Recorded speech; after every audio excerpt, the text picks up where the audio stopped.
Hello ladies and gentlemen, today we're back in War Thunder and I thought I'd do an overview of the Italian fighters just because there's quite a lot of them, and for the bombers I've pretty much done reviews for all of the new ones, so therefore why not talk about the fighters. I've already done a video on the G55 Soto Series 0, but I thought I would, instead of just doing a different review for each of them, I thought I'd just do a collective one, just because they are all incredibly similar, in their playstyle at least.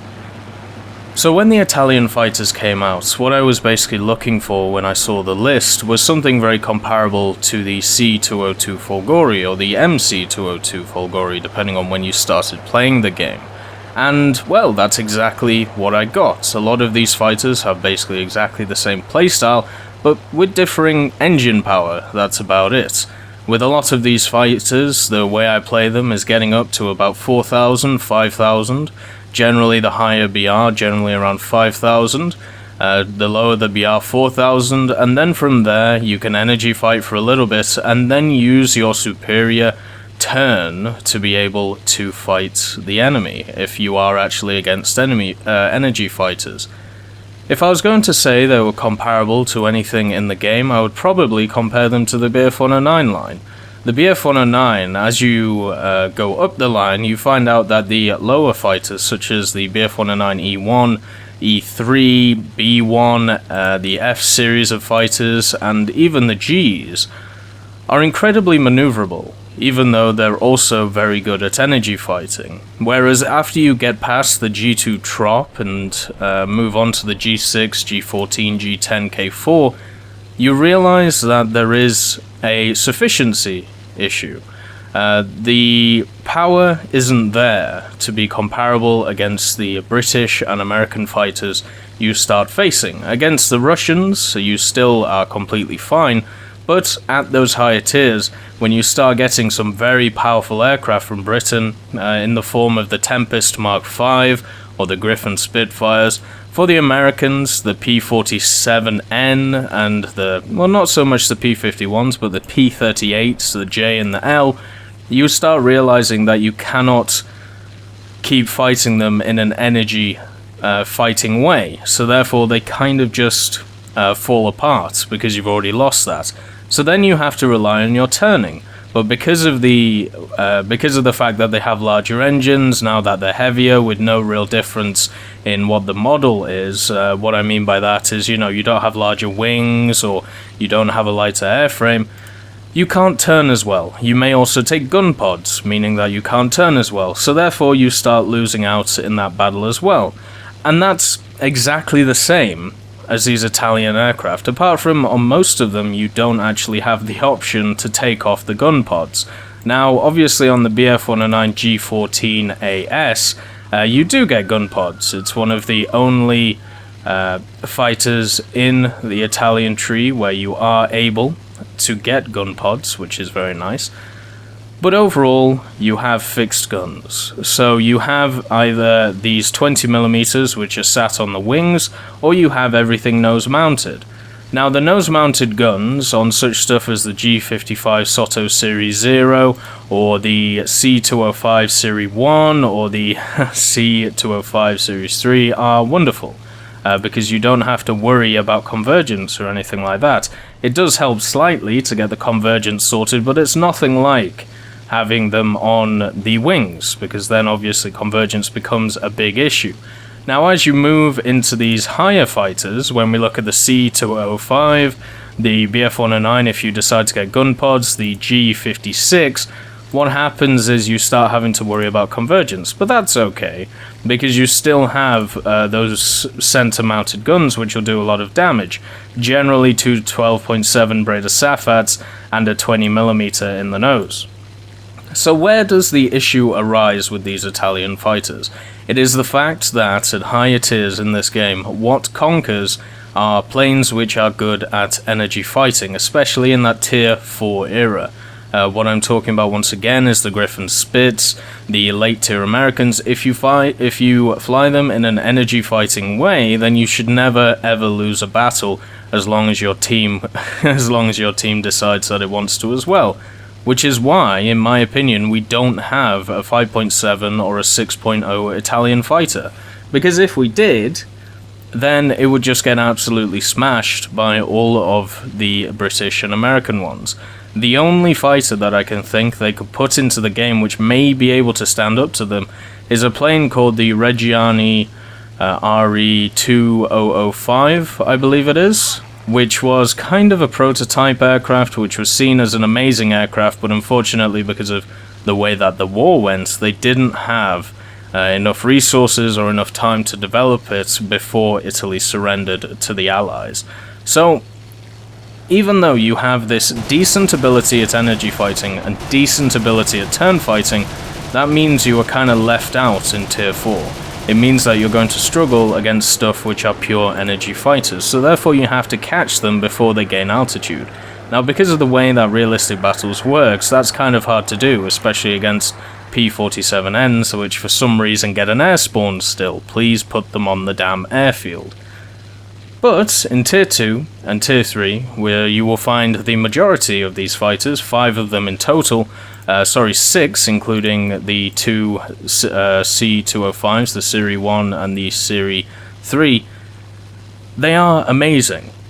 Because you don't face the fighters which do a lot of the energy fighting, they don't do the energy fighting part of the game. They're more focused on this in-between or even turn fighting side. So therefore you can beat them in the energy fight, and then when it comes to the turn fight, you should have superior energy to them, so therefore you can absolutely nail them. Which is why I really enjoyed flying the C202 when it was in the German tree. And it's the same reason why I enjoy flying a lot of these Italian aircraft, but I still see the downgrades that you get, the diminishing returns as you move up the tech tree. The main reason why we have a BF-109 in there is basically because of this.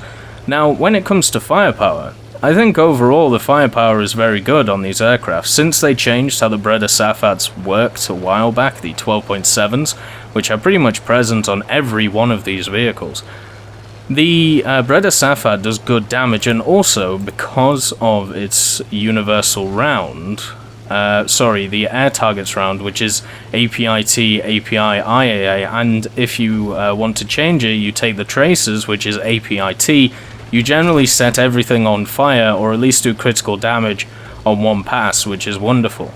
And then, if you add to the mix in Tier 3 and Tier 4, you start getting the 20mm MG151, which we all know is a very good cannon, and probably, in my opinion, superior to the 30, just because of its control, and also the amount of ammo you get. One of the things that I always used to struggle with the BF-109s is that even though, the 30mm technically does more damage, the K4 is an example. On the K4, you only get 65 rounds of the 30mm, whereas if you go for the other one, which is the 20, you get 200 rounds, so you can stay in the battle longer, you can do more damage, which I always thought was a great thing. And also for the Italians, you just get a ridiculous number of rounds. You can actually stay in the fight a lot longer than a lot of aircraft. An example would be the G56, the plane before the G91, which has 320mm, but it has 650 rounds. A lot of the times that I've flown this aircraft, I've actually been able to get 3 or 4 kills and still have enough rounds to be able to fight in the battle. Now, when it comes to rounds to take on the 20mm, what I would recommend is pretty much all of them. The only one I would stay away from is the stealth round if you're not comfortable with firing the 20mm. But if you are comfortable with firing the 20mm, then go for it. Just all of them just do ridiculous amounts of damage, very similar to the Shabaks on the Russians. Every single belt is good. The one that I use personally is the Air Targets belt, just because it has a lot of HEI, which is the mine shot, or however you say it. Basically, if you connect with that, it's going to blow something off, but generally sometimes it's a bit dodgy with the hit detection, so if you want something which is a bit more stable, then Armored Targets or Universal is something you could go for. Tracers, you know, you're not going to be knocking pilots, but you're going to be knocking wings off. So it's really up to you what you choose. But for me personally, I go for the air targets. So yeah, that's the main good parts of all of these Italian aircraft. They have a lot of ammo in them, which is great. They have a decent energy fighting potential, and they also have good turns on them. This is, as I said, diminishing as we go up the tech tree. The G56 really suffers against stuff like P-47s with a lot of energy. It reminds me of the Kitty Hawk in a lot of ways if you get caught out. But you know, you kind of expect that. You're getting heavier aircraft, you're getting more guns, you're getting larger engines. Generally, you're going to be better in the dive, but if you're caught out, you're going to be a bit more screwed.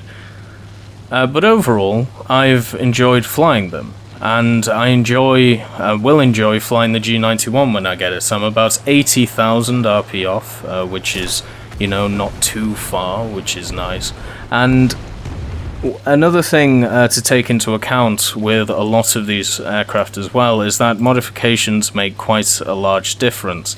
If you take off the engine injection on something, let's say the G55 Soto Series, you lose 0.7 meters per second climb rate, 4.3 kilometers an hour, and 43 horsepower, which might not seem like a lot, but then you also take off the engine, which is 47.6 horsepower, 5 kilometers an hour, and 0.8 meters per second. It's a big difference when you take off certain modifications, and that's kind of annoying in a way, to be quite honest. I personally don't like that, but let's say you want to know what modifications to go for, because generally most of these have very similar modifications. So if you have 12.7 millimeters on your plane, what you want to go for first is the radiator, just because you want to be able to WEP a little bit more, and also it gives you a decent max speed boost and a little bit of climb rate, where the fuselage repair only gives you a bit less of a drag coefficient and less max speed than the radiator. And then once you've got that, you want to get the 12.7mm belts. One of the issues with the Breda Safat 12.7mm is the fact that the default belts are absolutely atrocious. You have T, ball, ball, I, AP. It reminds me of the old Tempest default rounds. I want to see if they actually changed them, because they were definitely something. And thank God they changed the air targets belts just to be full of Heffy Sappy. But the default rounds, yep, they're still like they are, Heffy PT. They have a practice shell in their default rounds and a tracer shell, so half of your shots are useless. Well, with the 12.7 on the Breda Safat for the Italians, well, only 2 of your rounds out of 5 will actually do anything. The ball rounds will pretty much do nothing, even though they're an omni-purpose bullet. It's basically just a piece of lead that you're going to chuck at the enemy, putting a hole in it. The tracer round won't do anything, so that's 3. The incendiary bullet, well, if you're facing something which has a bit of armor, that's useless.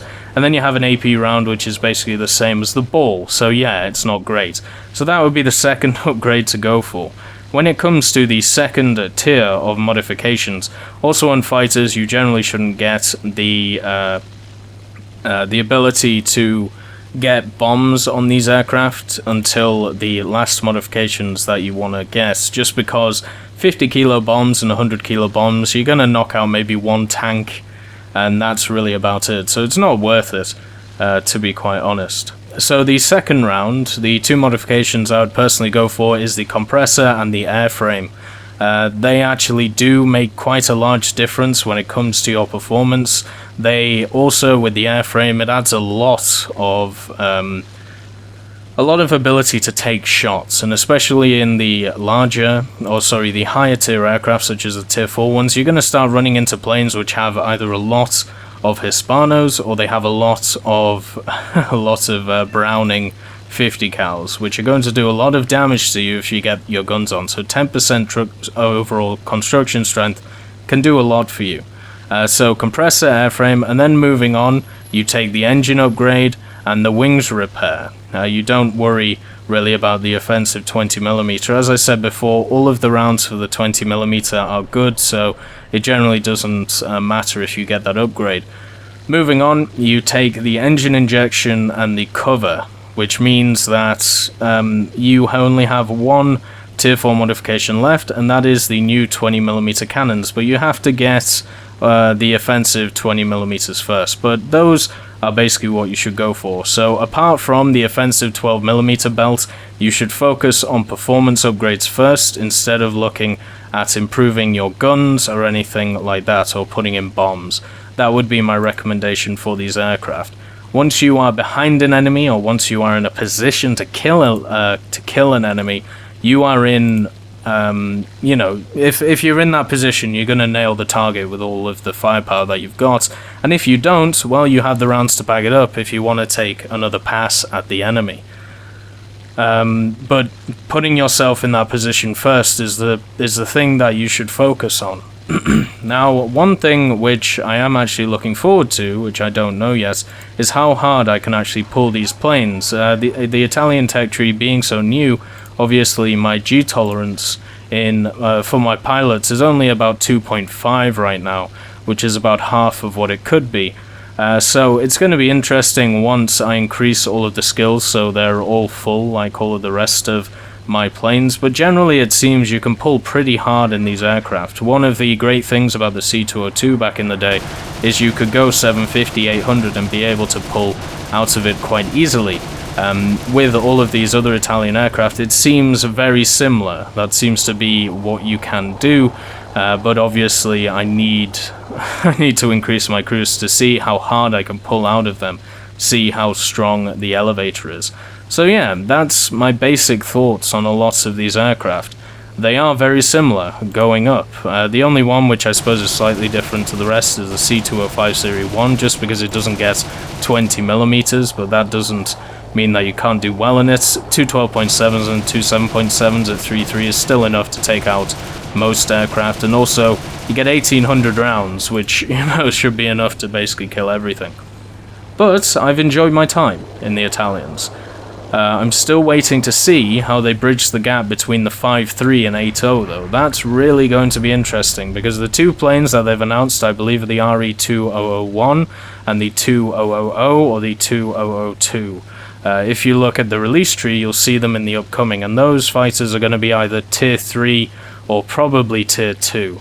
So it's going to be, I want to see what that 6.0 aircraft is for Italy, and if it is a Focke-Wulf 190, or if it's a TAR 152, I'm gonna be having some questions and not really happy with if that's the case. They basically did that with Japan. Like, if you look at the Japan army, they added in the M4 A376 and the Bulldog, and also the Chaffee and the M42 Duster, mainly looking at the 76, the Bulldog, and the Duster. That's there to fill a gap and to be able to have a decent lineup around that 6.0 mark. So hopefully they don't do that with Italy, but I can see them doing something like it, just because in my research I just haven't found anything. Unless they want to use some really pitiful jets around 6.0, we're gonna have to see what they do. But overall, as I said, I've enjoyed them. You know, let me know what you think. And also, the G55S is not overpowered. Please stop saying it's overpowered. Learn how to fight against it. It's exactly how you fight against every other Italian aircraft. If you're in a pure energy fighter, get above it, energy fight it, batter it to death. If you're in a turn fighter, make it miss the first pass, turn on it, murder it. Simple as that. It's not hard to do. That's how you approach all of these fighters.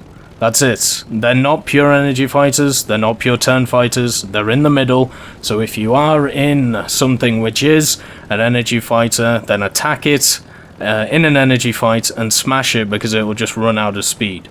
If you're in a turn fighter, get them in a turn fight and batter them. If they decide to try and climb away from you, generally most of the turn fighters in this game have actually got really good climb rates, so just follow it.